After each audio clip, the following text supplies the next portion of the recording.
चुनाव विधानसभा चुनाव के अंदर भारत आदिवासी पार्टी का जोरदार आगाज कार्यक्रम हुआ है। आज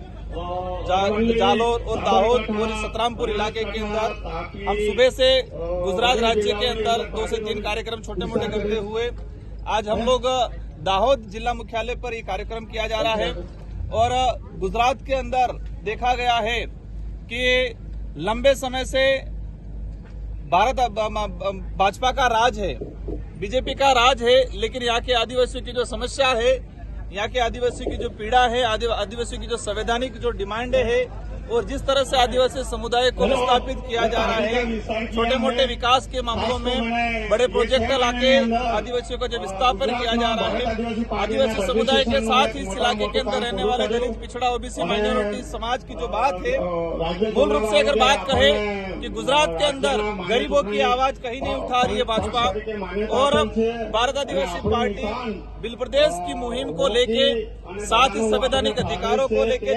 जमीन को लेके, आदिवासी बाहुल्य क्षेत्र के अंदर स्वास्थ्य को लेके, शिक्षा को लेके एक मुहिम के तहत, एक अभियान के तहत भारत आदिवासी पार्टी बहुत तेजी से ग्रोथ कर रही है। और आज यहाँ पर हमारे सभी वरिष्ठ पदाधिकारियों की मौजूदगी में गुजरात प्रदेश कार्यकारिणी के नेतृत्व में भारत आदिवासी पार्टी का आज कार्यक्रम आयोजित किया जा रहा है। दाहोद के अंदर भारत आदिवासी पार्टी का कार्यालय खोला गया है और हमें उम्मीद है कि क्षेत्र की जनता वर्तमान सत्ताधारी लोगों से और साथ ही कांग्रेस के लोगों से उठ चुकी है, थक चुकी है, उनके पास कोई ऑप्शन नहीं है। एक बार इधर एक बार इधर देखा गया है कि मोदी जी बड़े बड़े जुमले देकर गुजरात की जनता को झूठे सपने दिखाए,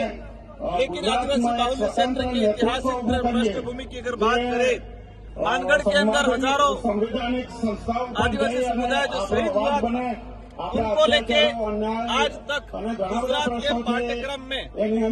स्कूल का जो पाठ्यक्रम है उसके अंदर आदिवासी महापुरुषों के इतिहास के बारे में, जीने के बारे में, उनके संघर्ष के बारे में नहीं पढ़ाया। मतलब कुल मिला के कहा जा रहा है कि आदिवासी समुदाय की संस्कृति,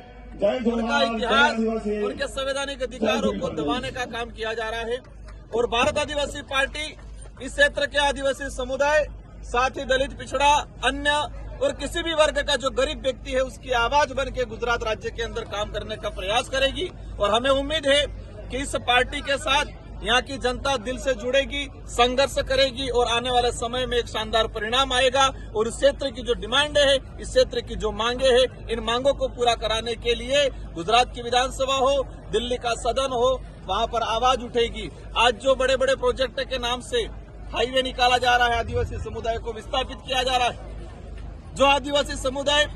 आजादी से पहले जज जमीन पे मकान बना के बैठा है, उसको आज की सरकारें कह रही है कि अतिक्रमण है। जो समुदाय आजादी से पहले जिस जमीन पे बैठा हुआ है और आज प्रोजेक्ट निकाल रहे हैं, हम भी विकास के विरोधी नहीं है, लेकिन जो व्यक्ति जिस जमीन पे बैठा हुआ है उसको वाजिब मुआवजा मिलना चाहिए, जमीन के बदले जमीन मिलनी चाहिए, लेकिन वो नहीं हो रहा है। स्टेचू लगाया गया, हम भी चाहते विकास होना चाहिए, हम भी चाहते महापुरुषों की प्रतिमा लगनी चाहिए, लेकिन हजारों आदिवासियों को विस्थापित करके जो स्टेचू लगाया गया, अभी एयरपोर्ट का चल रहा है, हम भी चाहते, लेकिन डीएलसी जो गवर्नमेंट रेट जो जमीन ट्राइबल की लैंड को बिल्कुल नील कर रखा है। मुआवजा मिलता है 1 बीघा का 3-4 लाख, 2 लाख, 2.5 लाख, इस पैसे में वो आदिवासी समुदाय कहाँ लेगा। आज देखा गया है यहाँ पर लैंड लेने जाओगे 1 बीघा 2-3 लाख में नहीं मिलेगी, और गवर्नमेंट प्रोजेक्ट निकाल रही है और उसी आदिवासी समुदाय को 2 लाख 3 लाख रुपया मुआवजा दे रही है। जमीन के बदले जमीन दिया जाए। 1 बीघा जमीन अगर गई है अतिक्रमण में, या 1 बीघा जमीन अगर किसी प्रोजेक्ट में गई है, तो उस परिवार को 3 बीघा जमीन दिया जाए। इस मुहिम के साथ भारत आदिवासी पार्टी काम कर रही है और अवश्य आने वाले समय में इस पार्टी के साथ लोग जुड़ेंगे और एक क्रांति के रूप में ये पार्टी सिर्फ राजनीतिक उद्देश्य को लेके नहीं,